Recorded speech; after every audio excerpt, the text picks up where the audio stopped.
Senior صحافی اور تجزیہ کار جاوید چودھری کے مطابق یہ آج سے کئی برس پرانی بات ہے۔ ہم 4 دوست اکٹھے رہتے تھے، ہمارے گھر قریب قریب تھے۔ ہم صبح، دوپہر اور شام کو ایک دوسرے سے ملتے تھے۔ ہم سب ایک جیسے حالات سے دوچار تھے۔ ہم سب کی زندگیوں میں بے ترتیبی، بے سکونی اور بے چینی تھی۔ ہم ایک مشکل سے نکلتے تو دوسری میں پھنس جاتے، ایک پریشانی ختم ہوتی تو دوسری کندھوں پر آ بیٹھتی۔ ہم میں سے 3 عام دنیا دار قسم کے لوگ تھے، لیکن ہمارا چوتھا ساتھی دیندار، تہجد گزار اور صوفی شخص تھا۔ وہ 24 گھنٹے باوضو رہتا، اس کے ہونٹوں پر ہر وقت ذکر چلتا رہتا، مگر اس عبادت اور ریاضت کے باوجود اس کی زندگی بھی ہماری طرح بے سکونی اور عدم استحکام کا شکار تھی۔ وہ بھی ہماری طرح ہر وقت پریشان اور بے چین رہتا۔ ایک دن ہم چاروں ایک درویش کے پاس حاضر ہوئے۔ درویش ایک دلچسپ شخص تھا۔ وہ بیک وقت ایک کامیاب تاجر، ایک باعمل عالم، ایک تارک الدنیا صوفی اور ایک سخت مزاج منتظم تھا۔ وہ ہم سب کا مشترکہ دوست تھا۔ ہم سب اس کے محل میں اس کے سامنے بیٹھ گئے۔ وہ 2.5 ایکڑ کے بڑے محل میں رہتا تھا، لیکن اس کا کمرہ بہت سادہ بلکہ بہت غریبانہ تھا۔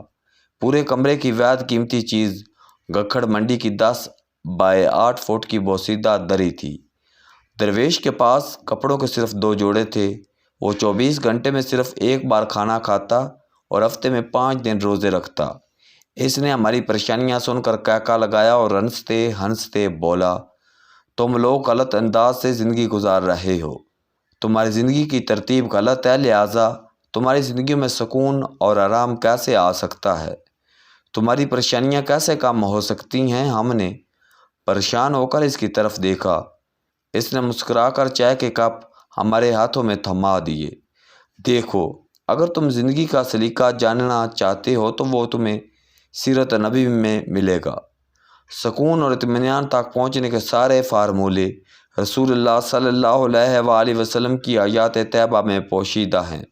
وہ رکا، اس نے غور سے ہمارے چہرے دیکھے اور پھر بولا، اسلامی ریاست کے 4 ستون تھے، حضرت ابوبکر صدیق، حضرت عمر فاروق، حضرت عثمان اور حضرت علی۔ ان چاروں حضرات نے اسلام کی کامیابی میں بڑا مرکزی کردار ادا کیا۔ یہ وہ لوگ تھے جنہوں نے اللہ کا پیغام دنیا کے کونے کونے میں پھیلا دیا۔ تم لوگ میری اس بات سے اتفاق کرتے ہو؟ اس نے روک کر ہم سے پوچھا۔ ہم نے ہاں میں گردن ہلا دی۔ وہ اپنے مخصوص انداز سے مسکرایا اور آہستہ اور میٹھے لہجے میں بولا، یہ اصحاب کون تھے؟ کیا تم لوگوں نے کبھی سوچا؟ یقیناً تم لوگوں نے انہیں اس زاویے سے کبھی نہیں دیکھا ہوگا۔ یہ اصحاب، یہ حضرات ایک مخصوص طرز زندگی گزارتے تھے۔ حضرت ابوبکر صدیق فقر اور غنا کا دوسرا نام تھے۔ آپ محبت رسول صلی اللہ علیہ وآلہ وسلم میں سب کچھ لٹا دیتے تھے۔ حضرت عثمان ایک مکمل اور مضبوط معیشت کی علامت تھے۔ ان کا شمار عرب کے بڑے تاجروں میں ہوتا تھا۔ ایک وقت تھا جب حضرت عثمان کا آخری اونٹ شام سے نکلتا تھا تو پہلا مدینہ پہنچ چکا ہوتا تھا۔ عرب میں کہا جاتا ہے، تجارت سیکھنی ہو تو حضرت عثمان سے سیکھو، وہ کبھی گھاٹے میں نہیں رہتے۔ حضرت عمر منتظم تھے۔ وہ ایک مکمل روٹین اور ایک شاندار ایڈمنسٹریشن کا نام تھے۔ وہ قوت ارادی اور اٹل پن کی علامت تھے۔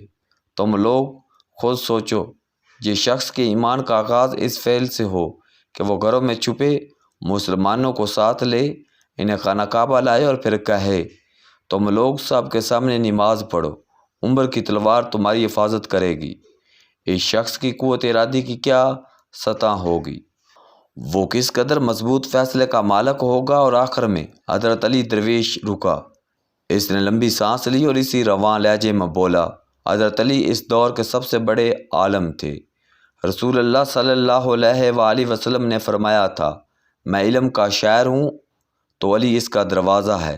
یہ 4 حضرات رسول اللہ صلی اللہ علیہ وآلہ وسلم کے اولین ساتھی تھے۔ ان حضرات کا ساتھ ثابت کرتا ہے اسلام جیسے مذہب کو بھی اپنے اظہار کے لیے فقر، معیشت، انتظامی مہارت اور علم کی ضرورت ہوتی ہے۔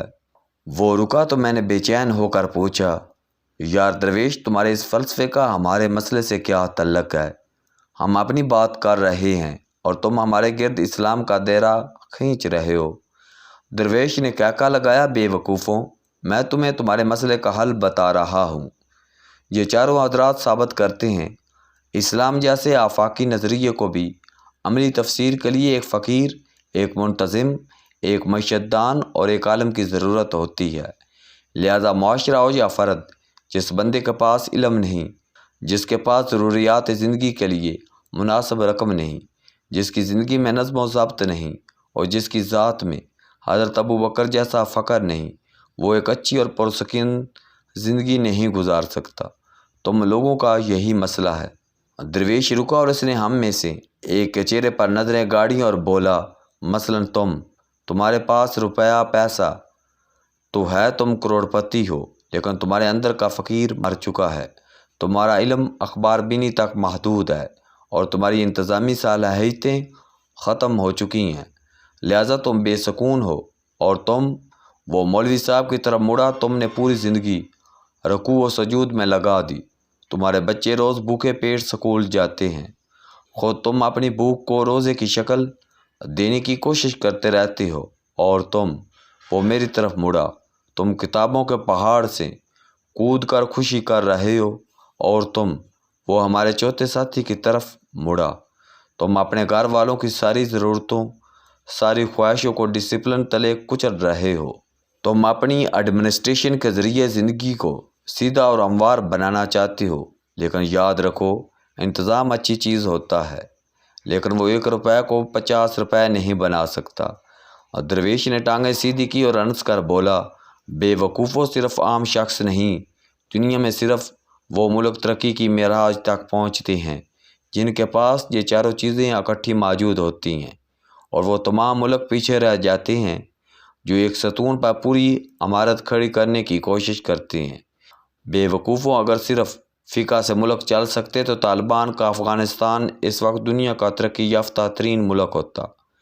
اگر ایڈمنسٹریشن ہی سب کچھ ہوتی تو سوویت یونین کبھی نہ ٹوٹتا۔ اگر صرف تعلیم سے ملک ترقی کر سکتے تو سری لنکا جنوبی ایشیا کا سب سے بڑا ملک ہوتا۔ اگر دولت ہی کافی ہوتی تو سعودی عرب اس وقت دنیا کی سپر پاور ہوتا۔ وہ رکا اور ہنس کر بولا، لیکن ایسا نہیں ہوا۔ دنیا کی کوئی عمارت صرف ایک ستون پر کھڑی نہیں رہ سکتی، اسے استحکام کے لیے بیک وقت 4 ستون درکار ہوتے ہیں۔ تم لوگ بھی اپنی زندگی میں ایسی ترتیب پیدا کرو، تمہیں یہ دنیا جنت لگے گی۔ اور حکومت کو بھی بتاؤ وہ صرف معیشت پر توجہ نہ دے، وہ معیشت کے ساتھ ساتھ ملک میں درویشوں، عالموں اور منتظمین کو ایک بڑی فورس پیدا کرے، تب کہیں جا کر ملک ترقی کرے گا۔